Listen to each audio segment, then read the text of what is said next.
¿Se imaginan ir a la farmacia a comprar cocaína para tu hijo o darle un jarabe de heroína para aliviarle la tos? Aunque hoy nos suene increíblemente sorprendente, hace poco más de un siglo esto era relativamente normal. A finales del siglo XIX y comienzos del siglo XX, sustancias que hoy consideramos drogas peligrosas eran anunciadas como medicamentos milagrosos. En este episodio exploramos cómo la cocaína, la heroína y las anfetaminas comenzaron siendo aclamadas en la medicina, incluso para niños y para usos cotidianos, antes de que la ciencia y la sociedad descubrieran sus graves peligros. Citología, Ciencia y Arte Podcast, espacio donde abordamos temas de salud de manera amena y entretenida, haciéndote ver la ciencia médica de forma amigable. Soy Elizabeth García, citotecnóloga y bioanalista de profesión, divulgadora científica y apasionada de la vida que existe bajo la lupa del microscopio. Este espacio llega a ustedes gracias a la Academia Citología, Ciencia y Arte, lugar donde encontrarás cursos y diplomados online en citología. Visita su web citologiacienciayarte.com y conoce más del fantástico mundo de la citología. Buenos días, tardes o noches, espero que se encuentren muy bien, bienvenidos a un nuevo episodio de nuestro podcast y en esta oportunidad les quiero hablar de algunas drogas que en algún momento de la historia fueron consideradas incluso como medicamentos y utilizadas para tratamientos para dolencias rutinarias o para dolencias bastante comunes como problemas de tos, entre otras cosas. De eso es lo que les quiero hablar el día de hoy, de esas drogas que, hoy en día sabemos que son drogas totalmente peligrosas e incluso pues son ilegales. Hablemos de la cocaína en primer lugar. Sabemos que la cocaína pues es un poderoso estimulante del sistema nervioso central, es altamente adictivo y esta sustancia pues se elabora a partir de las hojas de coca. Esta planta es originaria de Sudamérica. Los efectos de la cocaína incluyen la euforia, el aumento de energía y supresión del cansancio, además de provocar insensibilidad local donde se aplique pues esta sustancia. Por eso es que actúa como un anestésico. Estas propiedades hicieron que en el siglo XIX la cocaína se percibiera casi que como una magia farmacéutica, como un remedio milagroso. De hecho, el famoso neurólogo Sigmund Freud la ensalzaba como un fármaco maravilloso. La probó en sí mismo contra la depresión y afirmó que aumentaba su capacidad de trabajo y mejoraba su ánimo de forma casi mágica. Freud incluso llegó a publicar en 1884 un artículo titulado Sobre la coca, recomendando pues esta sustancia para combatir la melancolía, problemas digestivos, problemas nerviosos e incluso adicciones a la morfina o al alcohol. Él creía de forma equivocada que la cocaína no producía hábitos ni efectos secundarios importantes, lo cual pues años más tarde se demostró que sí que hacía daño y era bastante grave su consumo. Los usos médicos iniciales de la cocaína fueron varios. Se aisló por primera vez en 1859 y hacia el año 1882 ya se comercializaba en los Estados Unidos como un medicamento para calmar el dolor de muelas en los niños, incluso para tratar la gota. Pues así como lo oyen, la cocaína era utilizada para el dolor dental infantil. Era bastante común en forma de gotas o pastillas, las cuales eran vendidas sin receta. Además, tuvo un papel revolucionario en la cirugía. En 1884, un colega de Freud descubrió que unas gotas de cocaína en el ojo producían anestesia local. Esto le permitió realizar operaciones oftalmológicas sin dolor por primera vez. Muy pronto, pues la cocaína se convirtió en un ingrediente estrella de tónicos revitalizantes. Se puso de moda el vino de coca, como el vino Mariani, un célebre vino Mariani que incluso lo llegó a usar el Papa León XIII, del cual pues hablaremos en las citocuriosidades.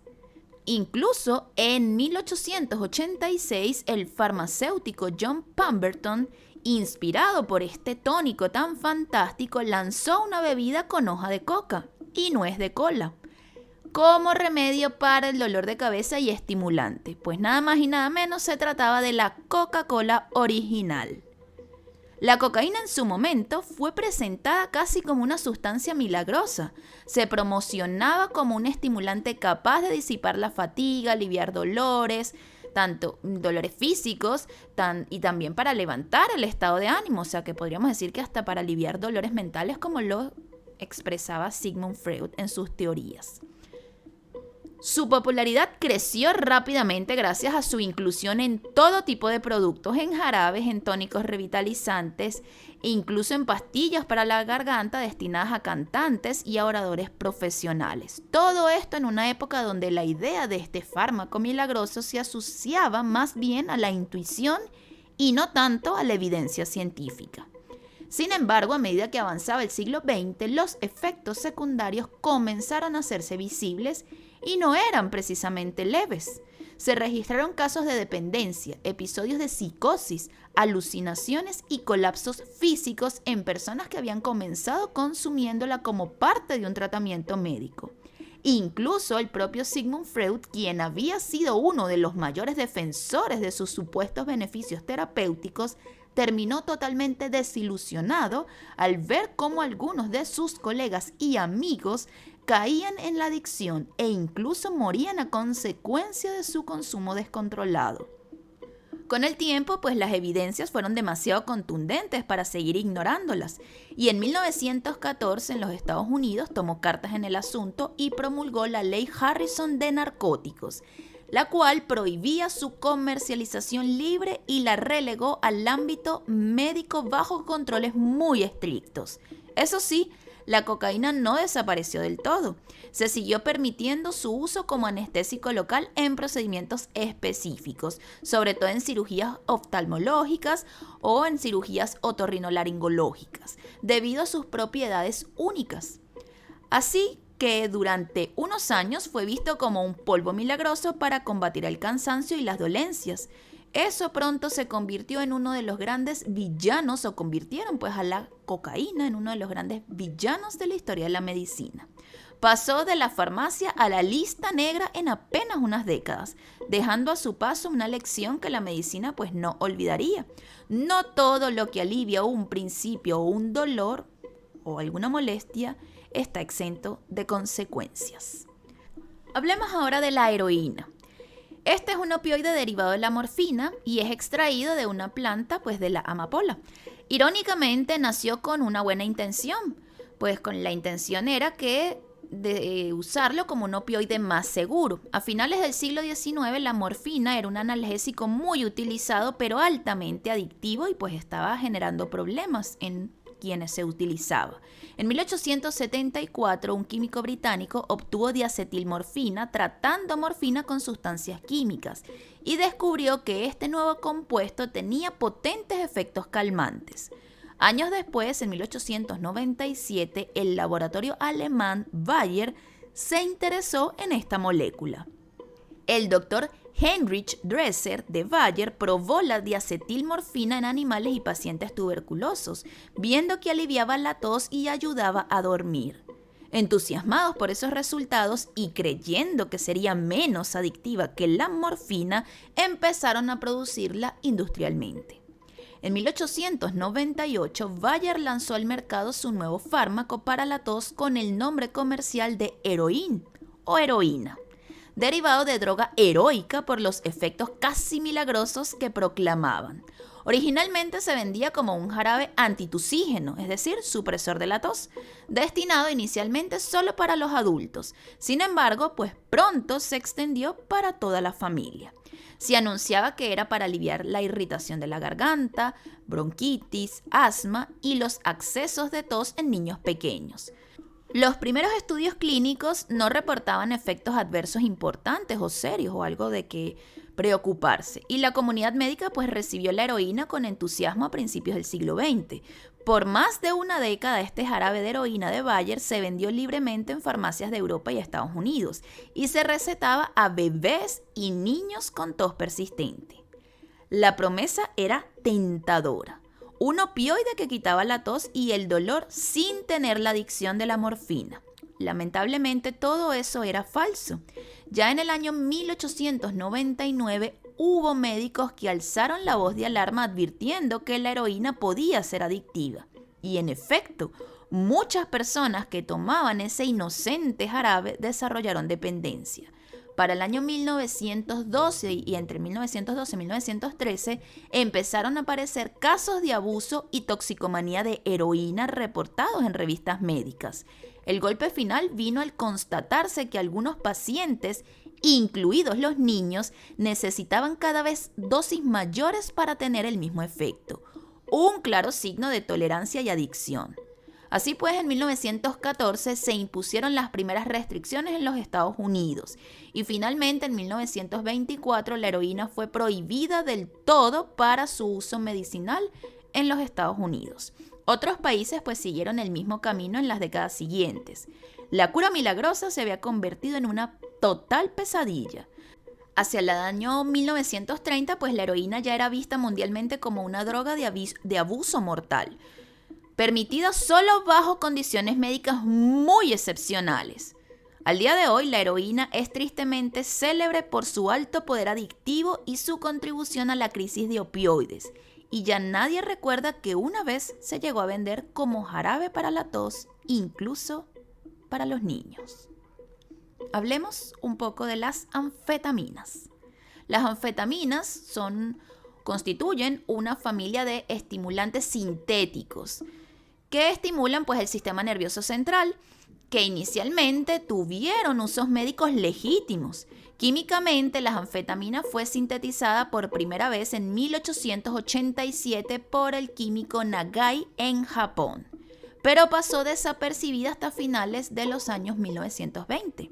En esa época, la efedrina, un descongestionante natural contra el asma y alergias, empezó a escasear y a encarecerse, lo que llevó a buscar alternativas sintéticas. Y así surgió el interés por la anfetamina. En 1932, la compañía SmithKline & French lanzó un inhalador nasal de anfetamina para descongestionar las vías respiratorias. Este fue el debut oficial de las anfetaminas en la medicina. Muy pronto se descubrieron también sus efectos secundarios. Estimulaban fuertemente, quitaban el sueño y reducían el apetito. Lejos de considerar esto un problema, eso abrió nuevas aplicaciones.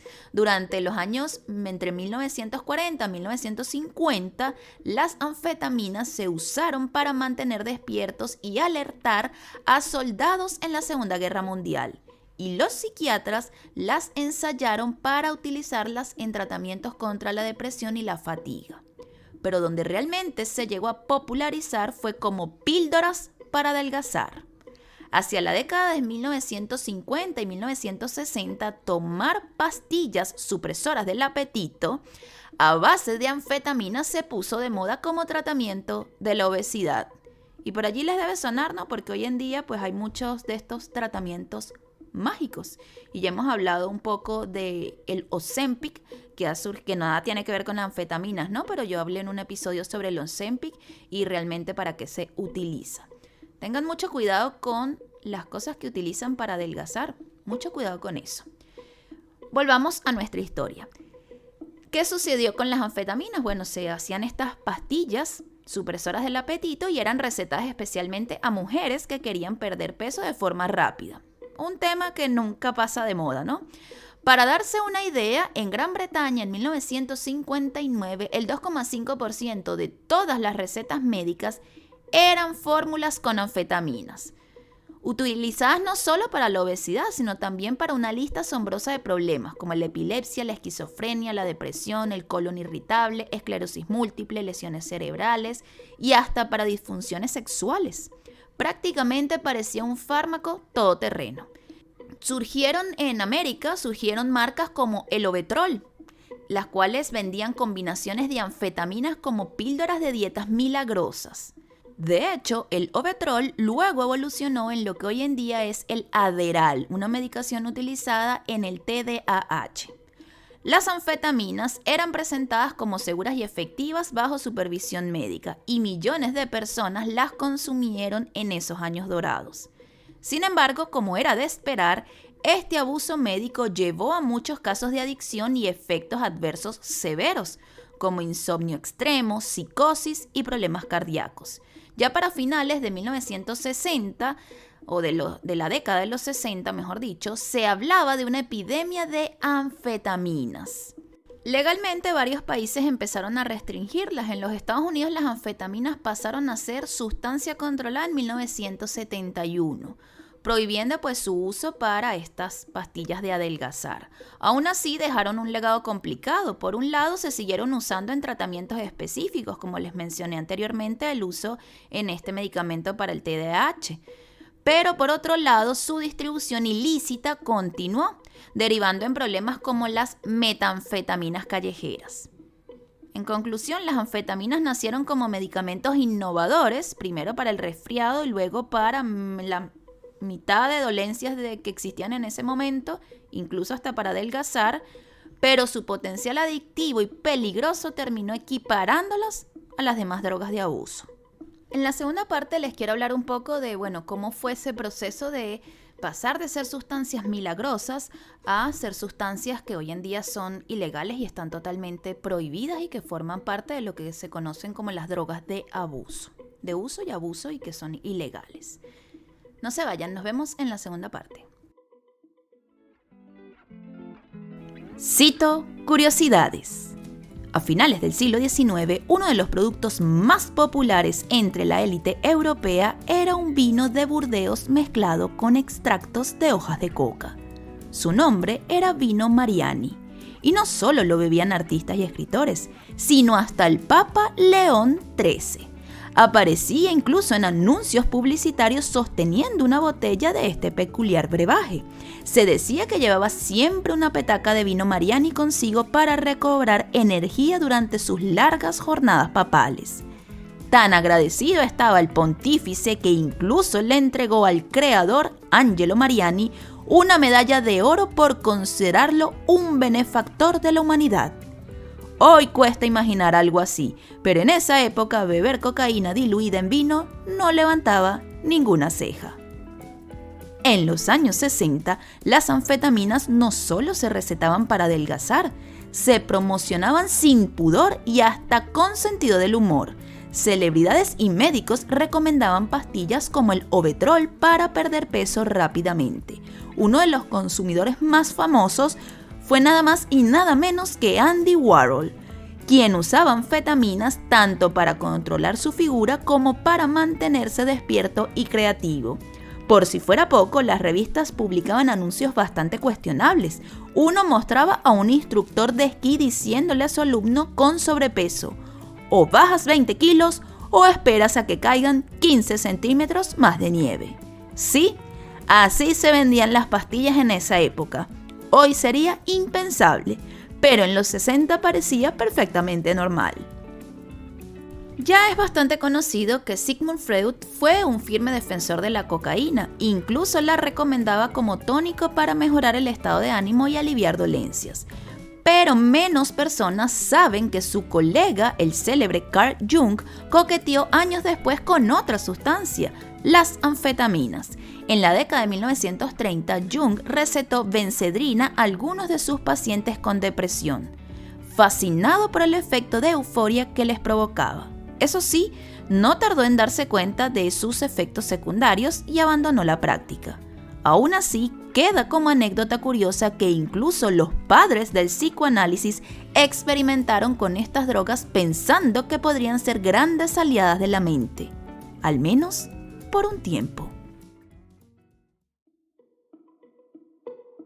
Volvemos en esta segunda parte y hablemos un poco de cómo estos remedios milagrosos pasaron a ser sustancias prohibidas. Como hemos visto en la primera parte, la cocaína, la heroína y las anfetaminas iniciaron su carrera con aplausos en la medicina.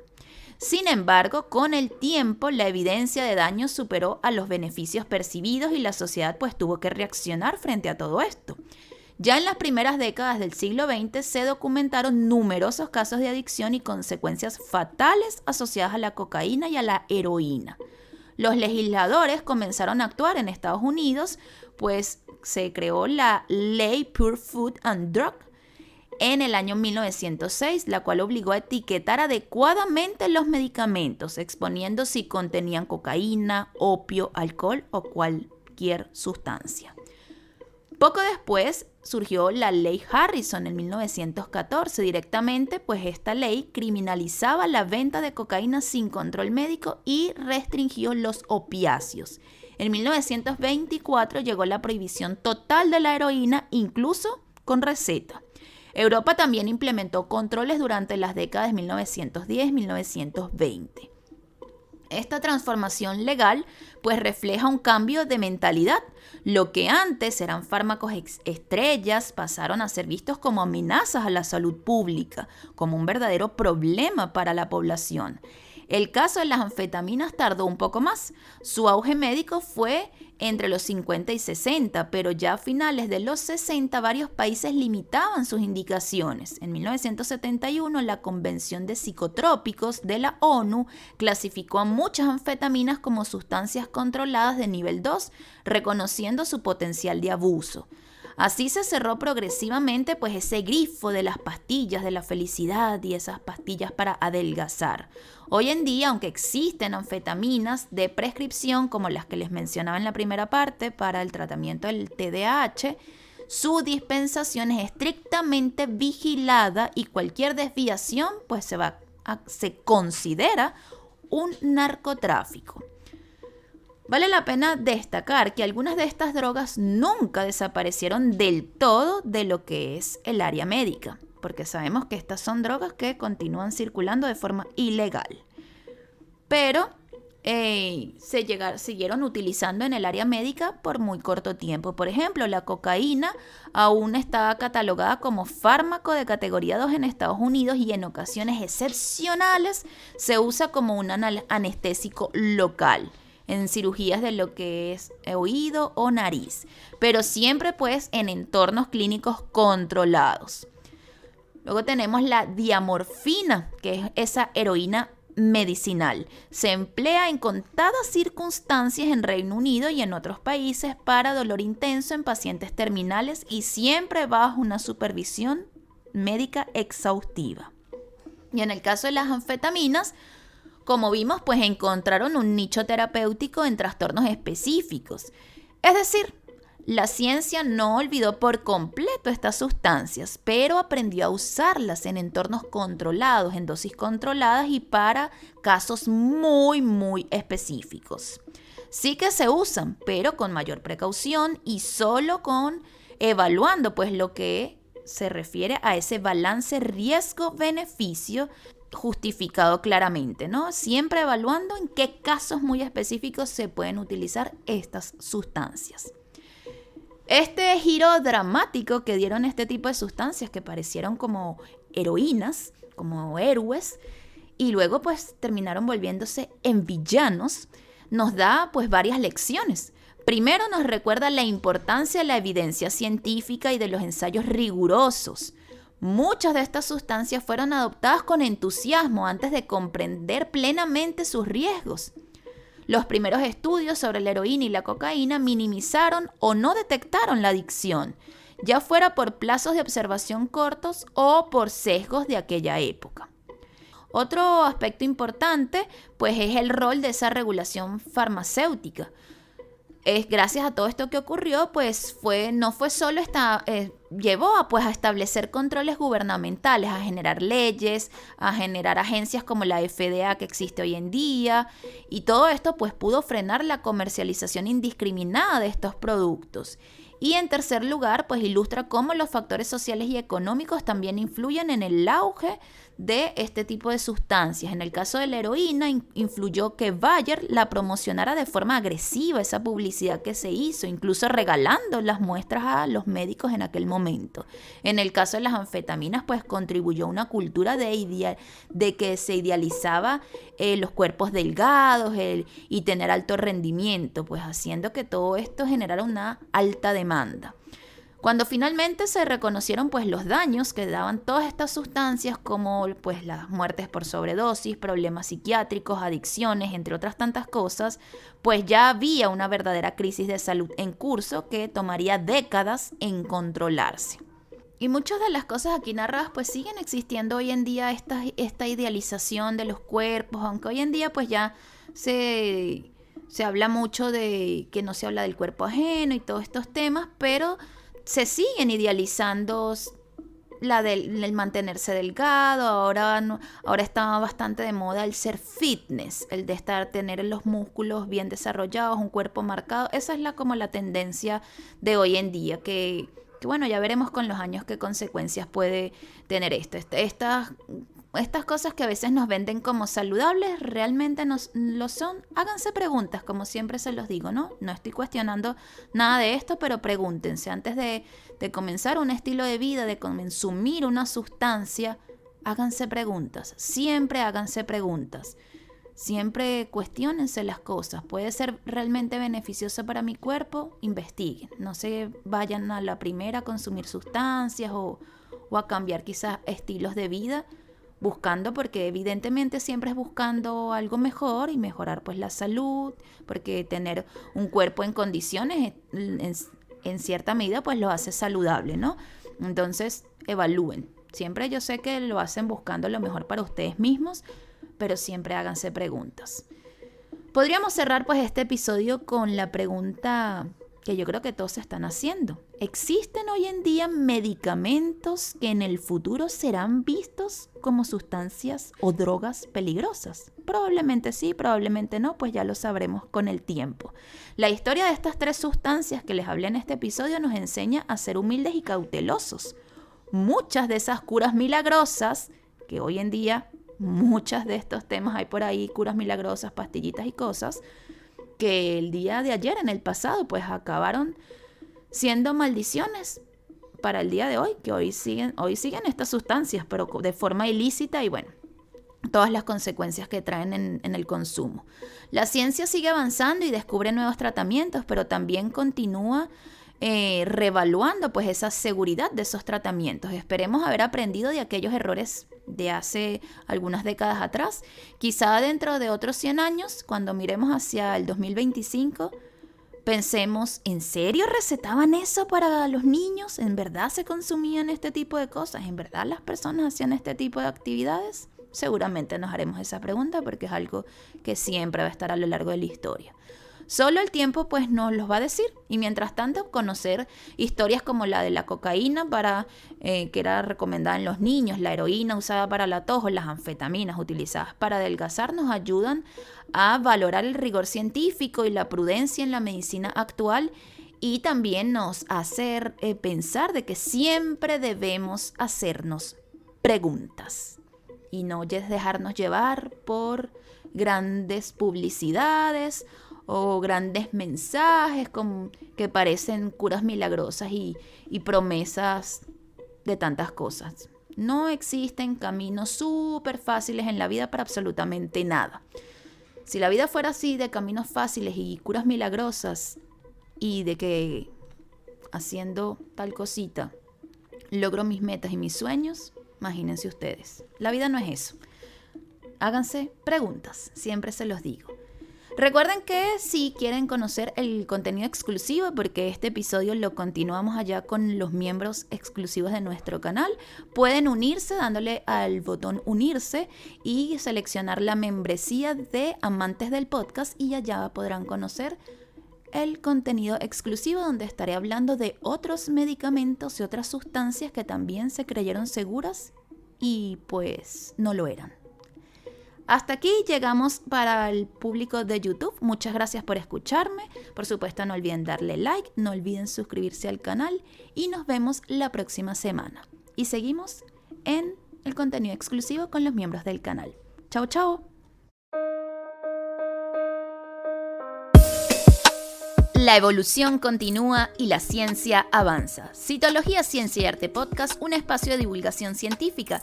Síguenos en Instagram, @Citología, Ciencia y Arte Podcast.